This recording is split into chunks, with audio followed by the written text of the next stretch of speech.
All right, Groovesters and Groove Stars, Ridgely here with another Groove Growth Program. Super excited today to be with a dear, dear friend who is a baller when it comes to business. And I'm talking major baller, ran a hedge fund, CEO and founder of Make More Marbles, super into the whole crypto thing, 4 blockchain startups. I mean, what have you not done? Plus, author, multiple books. I'm here with my very good friend, Brad Hart. Thanks so much for taking some time, brother. Appreciate you giving us a little bit of love and talking about your story, man. I'm so grateful to be here. Thank you, Ridgely. And thank you, everybody over at Groove. And everything that you're doing over there is really wonderful. I love Mike. I love the whole team. Big shout out, big love. And I hope you get something awesome out of this conversation today. Well, so take us back a little bit, Brad, because you've had one heck of a career, and give us a little bit of history. Where did it all start for you, and how did you get to literally being a hedge fund manager, which, you know, those people are generally thought of as among the smartest people on the planet, and I realize that you're one of them. So talk to us. Where did all this journey start? Yeah. So growing up, we didn't have a whole lot of money. You know, my dad was injured. He was a lumber truck driver, so he couldn't work after that. Disability, Social Security checks basically kept us afloat. Mom was working at a deli when they met and had to go find work. So she had to leave. And I can remember them arguing about money when I was about 4 years old, being locked in my room and hearing them argue. And you know how when you're a little kid, you know, you make very black and white judgments, right? So at that moment, I decided, well, if mommy and daddy had more money, mommy wouldn't have to leave and everybody would be great, right? And nothing would be wrong.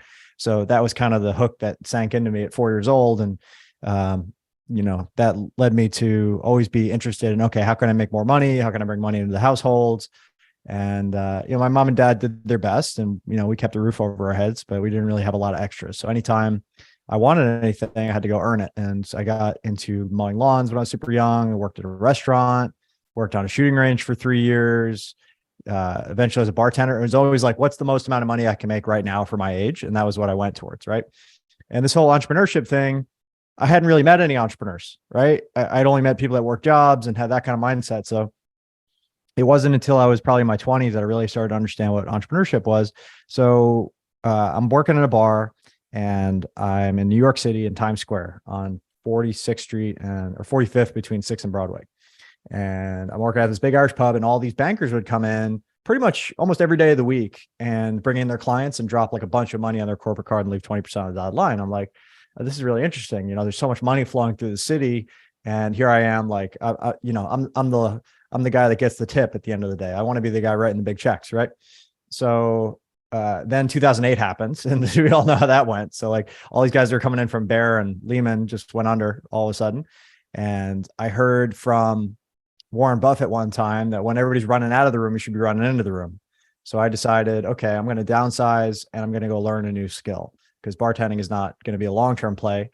I was getting up, you know, in Harlem, 116th Street, get on the 2 train, get down to Wall Street, which is pretty far if you don't know, by about 6 a.m., get on the phones, dial for dollars pretty much all day into, you know, the UK managing director there. No. And they'd hang up on me like 500 times.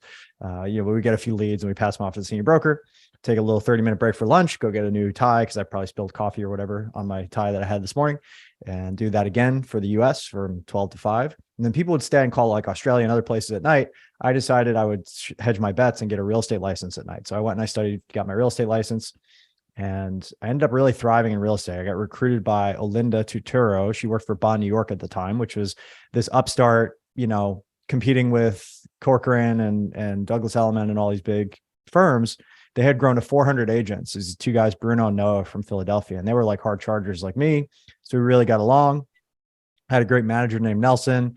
They all taught me everything that I needed to know. And it was a very entrepreneurial job. Like if you're a real estate agent, you have to, you know, run advertising, you have to generate leads, you have to close sales, you have to negotiate with landlords, you have to run a team in my case. So I went from knowing very little to, okay, within 2 years, I had 5 promotions. I had really good mentorship and I had like 6 or 7 people working under me by the time my dad passed away when I was about 24. So, you know, I was doing okay on my own. And then he passed away and I decided, all right, well, what's the next step? Like, how can I lever up again and get into a different gear? And at that time, I was really fascinated by stock trading. And I had always been since the Wall Street days. So I decided to get into a mentorship program with a guy named Tim Sykes. And I met this guy named Anand Sangvi, who goes by Sang Lucci online. He's in Puerto Rico now. but he was trading options, and options were like crack, right? Like super leverage, crazy. We're trading weekly options in big names and fintech and all that stuff. So, I would trade like 15 stocks, and I would pay attention really, really closely to how they moved and what was weird and what was normal. And it was a lot of boredom. I worked on an ambulance for a year or two. It was like 95% boredom, 5% sheer terror and adrenaline. So it was kind of like that with trading. You'd sit around all day until there was a big move, and you can't be the waves, right? You're not the ocean, but you can ride the waves into the shore and get off before you get slammed into a coral reef. So we were looking for big moves, mispriced weekly options, reading tape, looking for dark pool transactions, trying to get on top of somebody's real big volume so that we can make 10, 20, sometimes up to 50x our money in a very short amount of time, or we'd lose half to all of our money. So it was a lot of that. Like, you wanted to really cash in on the big winners and get out before you lost big on the losers. So that's how I got into trading. Had a few great mentors at the time. Besides Anna, I had a guy who worked at the Susquehanna Investment Group. He was trading on the floor of the Philex exchange, which was at the time the biggest options trading pit, might still be at the time. So he taught me a bunch, and I kind of got both sides of the angle. I got the David perspective and I got the Goliath perspective, because 80% of the time, the guy writing the options, the market maker who's working with the betas, the gatas, the thetas, the betas, the vegas, all that crap, all those little Greek letters that I still don't understand what the hell they mean. They're going to set their book on both sides of the trade to make sure that they have the least amount of exposure and that all their risk is written off. So they're just looking for things that get out of whack and mispriced. And when we win is because they mispriced them, or at least in the short term, or something happens that was unexpected, right? So we're trading the volatility. They're trying to capture the volatility as a function of price by balancing their book back and forth. So 20% of the time we would crush it. These are like people that are they've got to be so ridiculously smart to play. Well, yeah. Well, and here's how smart that guy was. Like, you think I'm smart, fine. But here's how smart this guy was. He was one of the last floor traders in the world, one of 3 people that could still trade when the bots had taken over. Because at that point, like, it was all computers. He's one of the last guys that could still trade and call up $1 billion in leverage whenever he wanted. If he saw something mispriced in the market, he could go ham on it and call up a lot of leverage and a lot of capital very quickly. So it was really interesting to learn from him. I won't say his name because he's a very private individual, but it was really cool to be able to work with somebody like that who had 20 years plus experience. And that gave me a lot of understanding.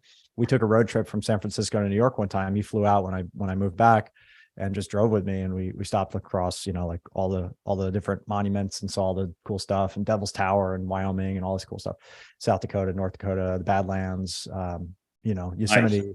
Yeah, it was a really cool trip. And he was just like explaining to me and answering all my dumb questions and trying to help me to grok what he was understanding kind of innately for the last 20 years and doing his job. So that's where I learned a lot of that stuff from. And that made me a better trader, because I could understand things like when you're trading against a person at Goldman Sachs, for example, and they write you $500,000 in options. Well, they're going to watch that trade very carefully, right? And they're going to pay attention to that. That becomes their sole focus. So we could ultimately gang up on those people, right? We could start to write big sets of contracts across a lot of different traders, and then they weren't able to pay attention to all of them, and they would ultimately end up losing on more ones that they were. Or they would do the other thing, which was they would start to lose, and they would begin to dump or buy the stock, whichever direction we were going, right? Whether it's puts or calls, in order to push us out of our position, right? So they could, for a time at least, even if there was a big move happening, start to push it the other direction and try to get you to push out of the stock or of the option. So you had to have the conviction. You had to be able to like kind of, I make it akin to like, there's this big giant and you're trying to pull him down with these chains, and take what you can. It's like a big war going on. So that was what I did for about a year. Anyway, long story short, we had a couple of really good runs on that. We did 106% in 2013. It was our best year. That was quadruple the S&P that year. We had $1,040,000 month was our best month. So that was pretty fun. And I ended up at the end of that year feeling very burned out and disconnected from humanity. I'm really a people person at heart, and decided to move on to other things. So that was my hedge fund journey. It was exciting. I'm actually launching a crypto fund now, but it's been about 10 years. So I think it's about time. And I've changed a lot as a human being, and I can definitely manage things differently. I wouldn't do the run and gun everyday trading stuff. That's too stressful, but I can play the long cycles pretty well. I'm good at that. And I've had a good track record. I got into Bitcoin when it was like under $100, Ethereum at $8. I've been looking at it since 2009 when they were 5 cents. And I've had some pretty good runs over the years. So Did my you goal hold now on is to just to it? play the Because cycles. the Yeah, big yeah, I did it right, and I'm proud of that because I missed a lot of things early. Like I had Tesla at $22, sold it at 60. Now that's a $7 million mistake and counting, or 5 million or whatever it is. So just having the conviction to stick to what you knew was right over the long term, that's what I'm much better at. In the long scheme of things, over 20 years of looking at my own behavior, I'm usually right, but I have to have the conviction to stick with it for 5, 10, 15 years. And then I'm really right. I could have been a billionaire had I just held the Bitcoins early on. Well, let me ask you a question, because there's a very interesting point that you just made, and that is sticking to your convictions.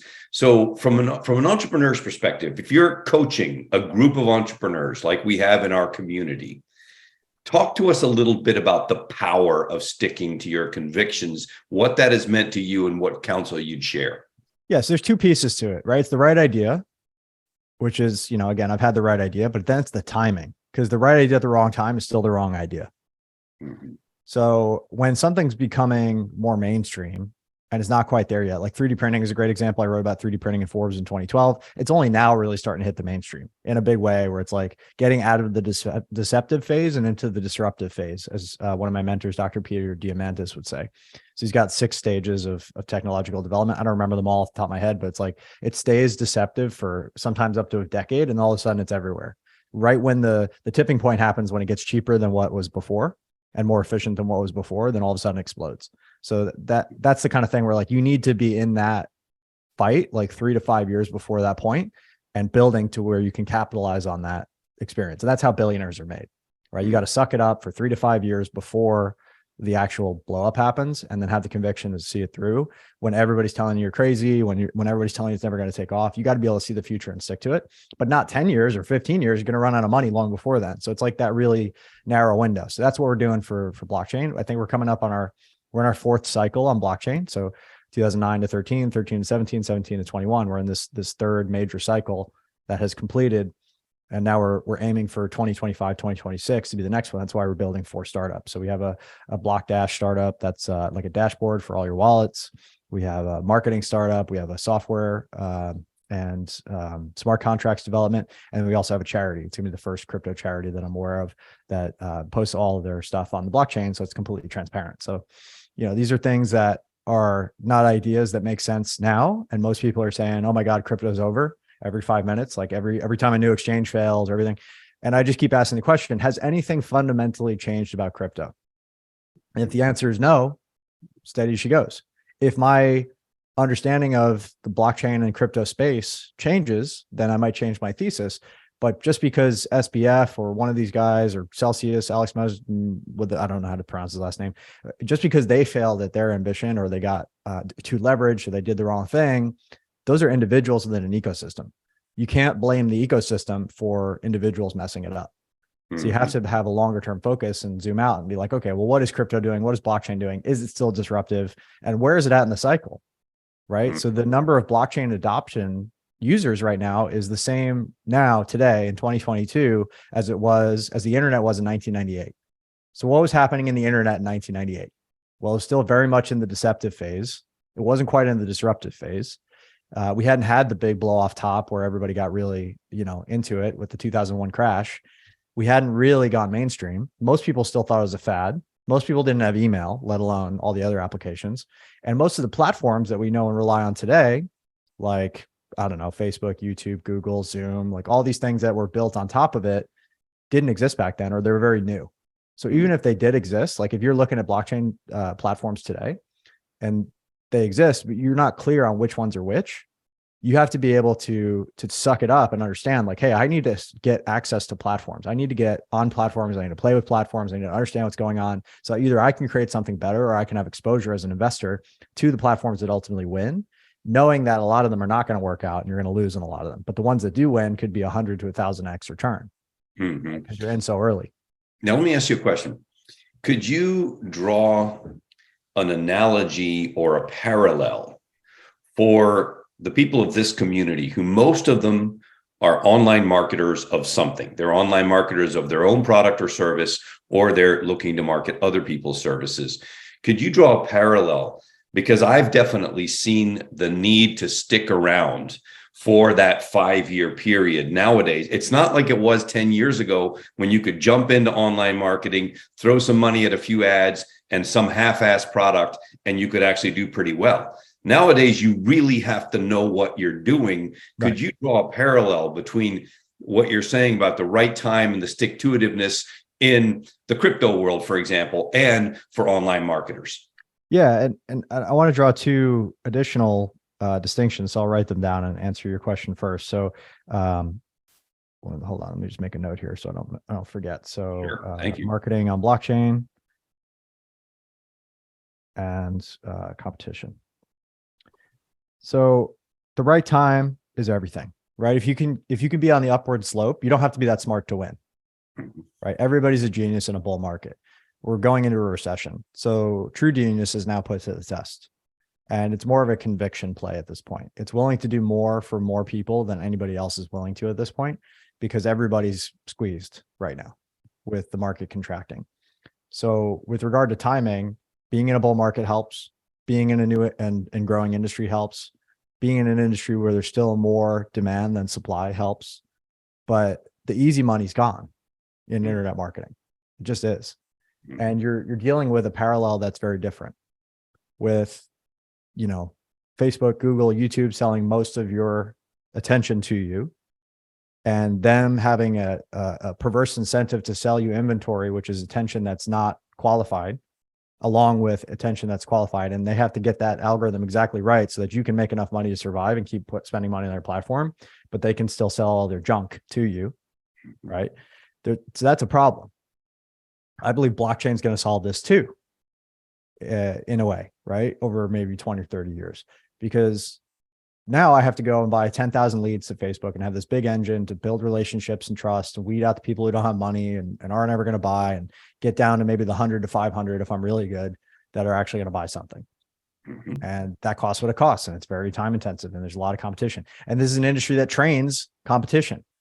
Everybody who's coming in, it's not like you go to a supermarket and buy Coca-Cola and Coca-Cola sends you a letter and says, "Hey, thanks so much for buying a Coca-Cola. Here's our secret formula." Fuck no, they don't do that, right? But that's what every internet marketer does. They bring you in, they charge you 10 grand, 25 grand, 50 grand. Now here's everything I've done to make you my customer. Go do this with everybody else. And you wonder why it's hard to make money in this industry. But that being said, if you can cut your teeth and have success in internet marketing, you can go to any other industry and crush it, because that's usually the last thing people understand that they need to figure out. They dismiss it. They think it's easy. They think marketing is not something they need to worry about. But to truly master marketing means you have a golden ticket anywhere else, because most other industries suck at marketing. That's right. Yeah. And we see that all the time. You see in my agency, which we are, do some of, not part of it, one of the prongs of our business. We can just look and go across and go, lawyers, God, are they bad at marketing? Yeah. Accountants, man, they're terrible at marketing.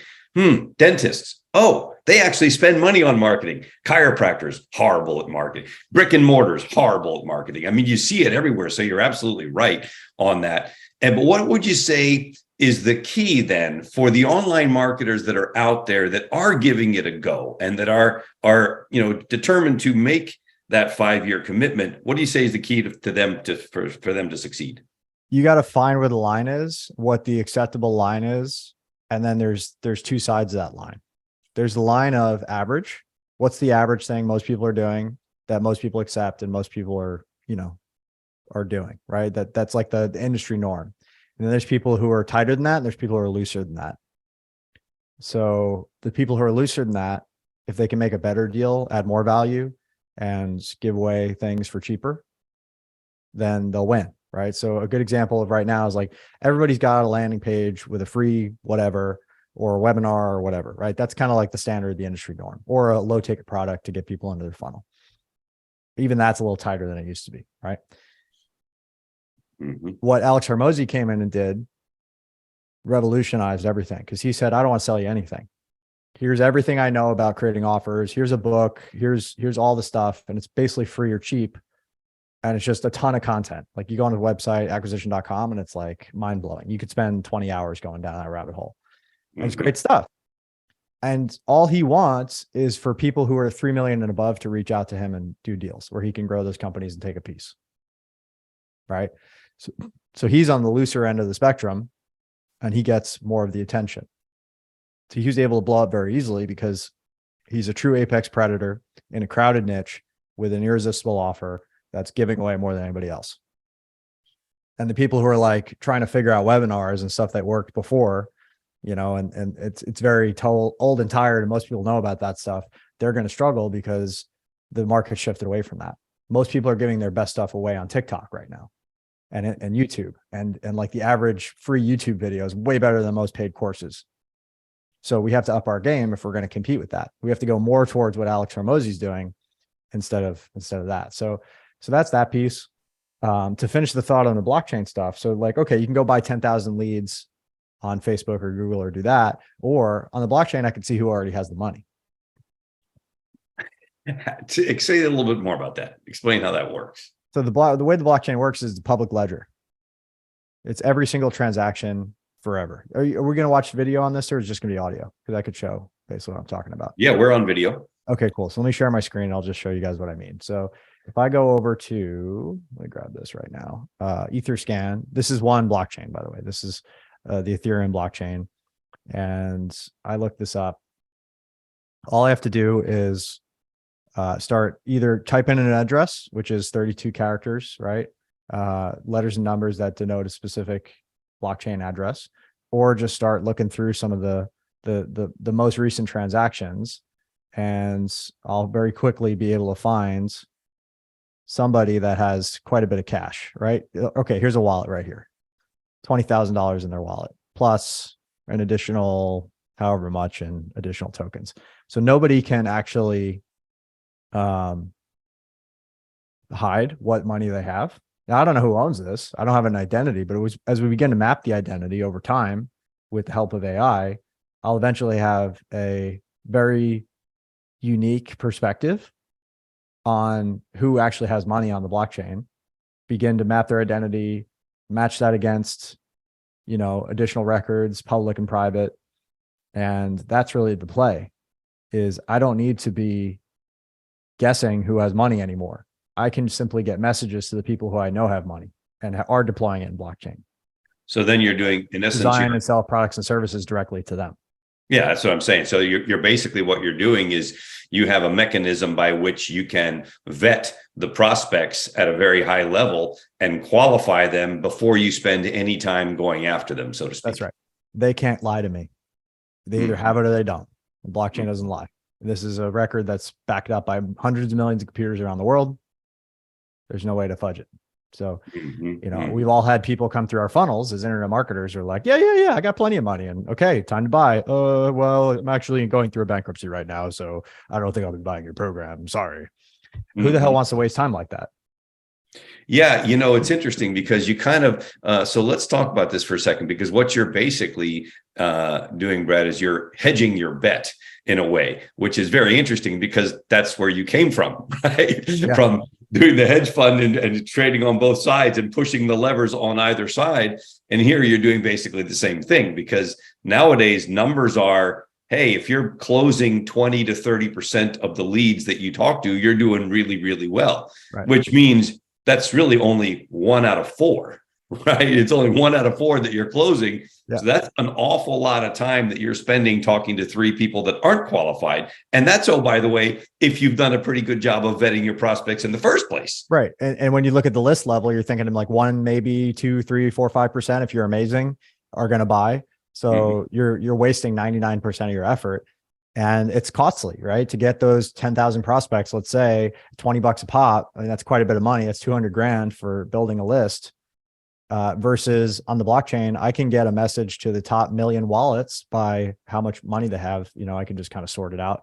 I can map that to their identity over time, and I can get a message to all of them or any subset of them for $40,000 would be the max, right? I mean, it's like a really low amount of money compared to what you would spend to get, 1% of that on traditional media and then have to call that to a very small audience. So like, even if I had a 1% conversion rate, the same conversion rate on that 1 million, and I spent 40 grand, I'm converting 10,000 prospects, which is the same number I got in the beginning on that initial deal, right? So I know which one I would rather do.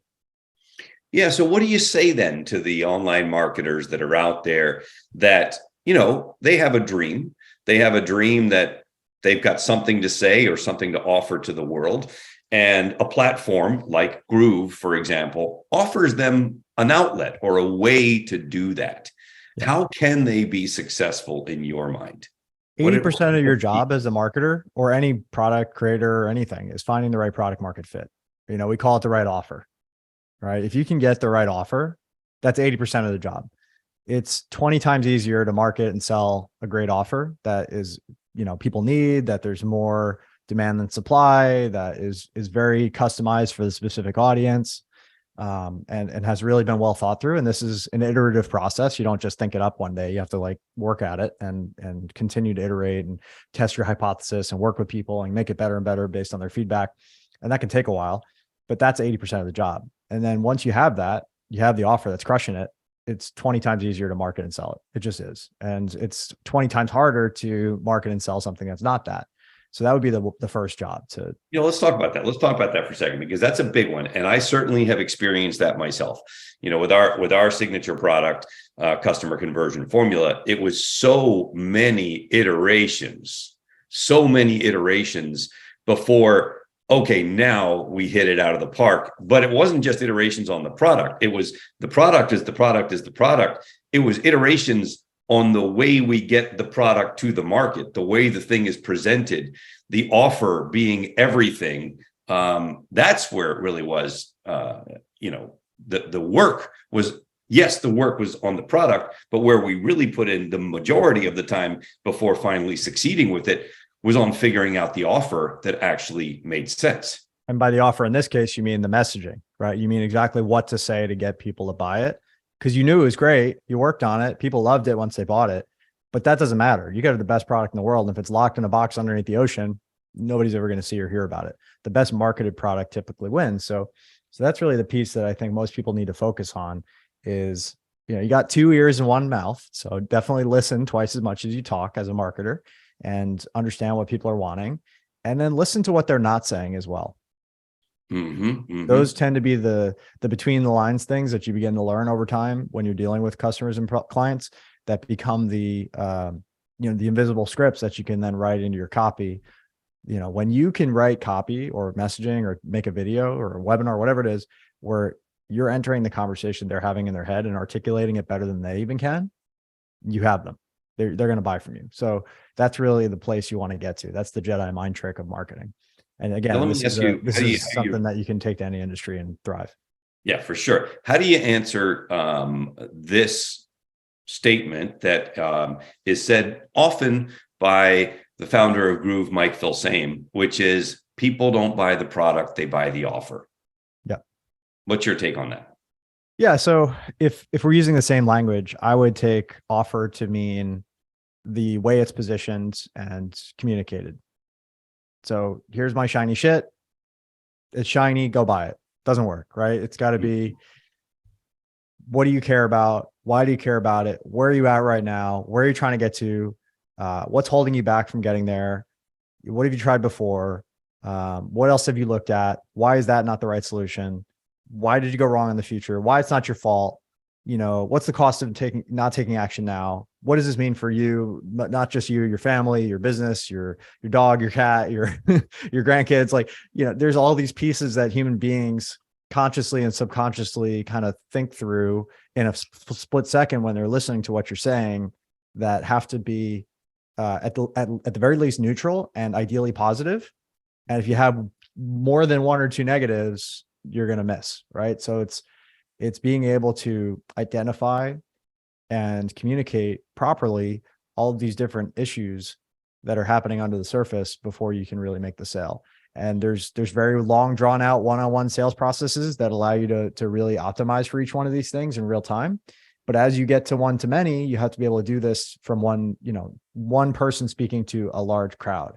And that's a different set of skills. That's a different type of practice you need. And it's difficult to practice because unless you're, selling for some major corporation or some big, guru or influencer, you're not going to get the reps. So that's been my biggest challenge. I feel like I'm really good one-on-one and I can pick apart everybody's stuff and help them change their beliefs and mindsets and get them to ultimately buy if it's the right fit in integrity. And I could do all that with a lot of comfort, right? I've had a lot of experience doing that.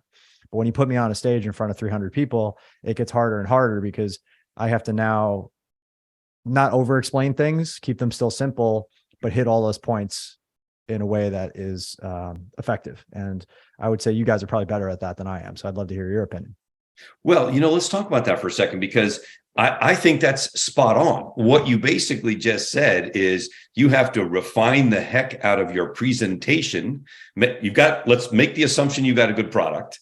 Let's make the assumption that you're going to make a good offer, but how you present it is everything. And it's so funny because I literally have a call a couple hours from now with a client that came to me in a kind of an emergency. Hey, I need something really fast. And she has a great product, really great. I mean, phenomenal product. No point getting into it. It's not relevant what the product is, but her presentation of the product is so confusing.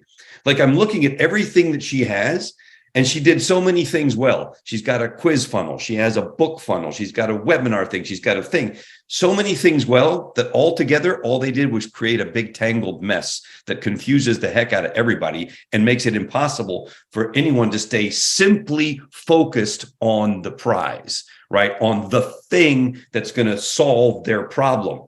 Too much this, too much that. It took me literally 2 hours of digging, because I'm like, well, you've done that right, and you've done this right, and you've done that right, and you've done this right. But the offer itself, the clarity of what you're offering is jumbled and all over the place. So even when you have the right product and your product, learning to present it is almost more important. Yeah. You can do I'd say it's everything. It's 80% of the job. Yeah. Yeah. So the other thing I would say to that is the simpler, the better, especially when you're starting out. You want to invite more questions than try to answer everything without knowing, because you can say too much, right? Especially in a group presentation. In one-on-one sales, it's usually the question you don't ask that kills the sale, right? Because you didn't uncover the thing that could have been talked through and ultimately made the sale. In a group setting, I think it's better to leave room for questions. And what I mean by this is I read a book recently by Brant Pinvidic. He's worked with one of my mentors, Oren Klaff. He's pitched a lot of the biggest reality shows. And he's well known in the industry because he's had like dozens and dozens of big reality shows made. And he's got his pitch formula down to 3 minutes. And it's basically half of what he's doing is talking about what is it, right? So he makes 9 statements about what it is. And I got this literally whiteboarded right now. So I'm reading it off my whiteboard because we just did this with our offer and it did pretty well. So how does it work? That's 30% is 7 statements. Are you sure? Meaning, like, can you prove that? Can you back up your statements? Is only about 4 statements, right? It's 15% of the job. And then finally, can you do it specifically? Like, what's your qualification to do it? And that's only 2 or 3 statements. And that's about 5% of the job. So when you build all that together, it's what is it? How does it work? Are you sure? And can you do it? And then nowhere in there are you trying to beat people over the head with the thing. You're just inviting them to ask more questions. Mm-hmm. And they're going to fill in the gaps that they need in order to make the decision. But you've clearly articulated what it is. That's half the job, right? And then the rest of it is, how does it work? Are you sure? And can you do it? It's just the objections. It's interesting. When we finally really started converting on our offer, I don't know how I came to this exactly, but what I started saying is, hey, at the end of the day, our product is about converting more prospects into customers. It's all about conversion. But what I feel really pushed us over the top more than that was when I started talking to the audience and it's important because you deserve to be heard. Your voice matters. What you have to say is important. The contribution that you make should be out there in the world. And I kept hitting that emotional button about why the audience, the prospect, was so important and why what they had to say was so important and how getting good at saying what they have to say is everything. And that to me was like a real pivot point, because I noticed, man, sales went way up by that simple thing of in the actual presentation saying 5, 6, 7 times, because your voice matters, because you deserve to be heard, because you have something inside that the world needs to know about, making it all about them. What's your thoughts on that? Yeah, no, I love that. And that's the part I struggle with, to be perfectly honest. I've been trained so long to manage risk and to think about numbers and think about probabilities and make decisions based on that. And most of the world's not like that, which is why most of the world hasn't been successful in the ways I've been successful. So if I need to like switch gears and like put myself into a different state to be really connected to an audience. and start to share how I felt and put them in the story and relate to what they're probably feeling as well. Is like, if I'm selling a financial offer, it's not about the ones and the zeros. It's about, what does this mean for your kids and your grandkids and your legacy and what you want to leave for the world? And why not you having more money to do more things? You're a good person. You want to do great things. The more money you have, the more you're able to do that. The less money you have to give to the government, the more you're able to do that. What's your living why and your mission here on this planet? And why is it important to you? And what is that going to mean for, all these different people that you are able to impact? Maybe you want to give money to charity. Maybe you want to build houses for the homeless. Maybe you want to feed people. What is it that's going to get you what you want? And this is your vehicle to get there, is this family office mastermind that we're doing, right? It's like tying it back to what they ultimately want at their deepest level that maybe they're not even comfortable sharing with other people. But we all have similar desires at the end of the day. I mean, if we're not psychopaths or sociopaths, right? Most people want to leave an impact. Most people want to provide for their family. Most people want to have their kids have a better life than they did. And it's just being able to tap into that. So what do you think then, from your perspective, having had pretty massive success across a number of different things? If I were to say to you, ask you the question, what do you think is the most important thing, or the most important two things that budding entrepreneurs need to develop in order to succeed? What would that be? Yeah, Dan Sullivan said it best: who, not how. Right. My way of saying that is a little more clunky, but I don't need to know everything if I know everybody. So, and that's having the humility to actually tap into that. I just got to write that down. I don't need to know everything if I know everybody. That's been my strategy personally. Like, I've joined 50 plus masterminds. I've started over a dozen of my own. That's been our flagship offer for a while, is how to build masterminds and really build your network and make better deals and grow partnerships and JVs and make that a fun way to add, 6 figures to your bottom line in 5-10 hours a month. So that's what we've been doing for a long time. And I got a book about that. It's called The 8 Minute Mastermind. You can go to 8minutemastermind.com and get it for free. But that's been like the game changer for me. Knowing the right person at the right time is way more important than knowing what to do or trying to figure it out. In fact, the less time you can spend figuring it out and the more time you can find to learn the baseline of what somebody else has already figured out and then add it, to your repertoire, or just simply hire that person to do the work. That's the best way to go. Yeah, man, that's so funny you would say that, because I, having been at this entrepreneurial game for the majority of my life, got really, really clear on the difference between fluid and crystallized knowledge, right? Fluid knowledge being the knowledge of the youth that are much younger, that are much more all over the place, that needs a few guardrails, and crystallized knowledge being us veterans that have been around a little bit longer going, I can't figure that stuff out anymore. So therefore, I'm not going to. I'm actually going to go get those people that have the fluid knowledge to figure it out. And I'm going to put the guardrails on them and let them run down that track. And then I don't have to be that smart. I can take a page off the book of Brad Hart saying, I don't need to know everything if I know everybody. Right. That's exactly how I run my whole company. That's everything I do is about that. And as you get older and more trusted, and you have a better reputation, you have more money, why wouldn't you use that time, attention, energy, and money to build the deals and the incentive structures to have the performers, the workhorses, go out and work and make everybody more money? Like, I just had a wealth workshop where we, that offer I just mentioned earlier, we pitched that there, and we had about 25, $30 million plus net worth entrepreneurs. And I brought in some heavy hitters like Dan Fleischman and Scott Donnell and Steve Little. And, we just basically explained how they think about exits. Nick Bradley was there. How do they think about exits? How do they think about deals? How do they think about M&A? How do they think about roll-ups?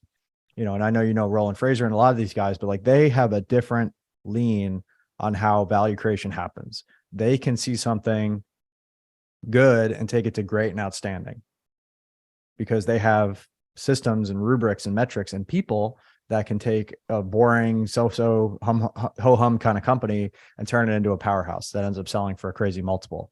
And when I say crazy, I mean, like, I met a guy recently, sold his company for 77 times EBITDA. That's like the equivalent, just for average people, I don't know what the hell that means. That's like getting paid 77 years of income in one shot. Yeah, that's incredible. Holy shit. Right. Mhm. Yeah. Without having to run the business. Just here's a check. See you later. Yeah. Wow. All right. So, question I always love to ask: the 3 books you would recommend that all entrepreneurs, regardless of where they are in their journey, absolutely need to read. Yeah, that's an interesting one. I can't pitch my books right now. No, no. Besides yours, we're going to put a link to your book right below this, so we're good. Yeah. So I've had the fortune of meeting a lot of my heroes. So I'm going to put aside my personal opinion of the people and just base it on the work, right? Okay. So 4-Hour Workweek by Tim Ferriss.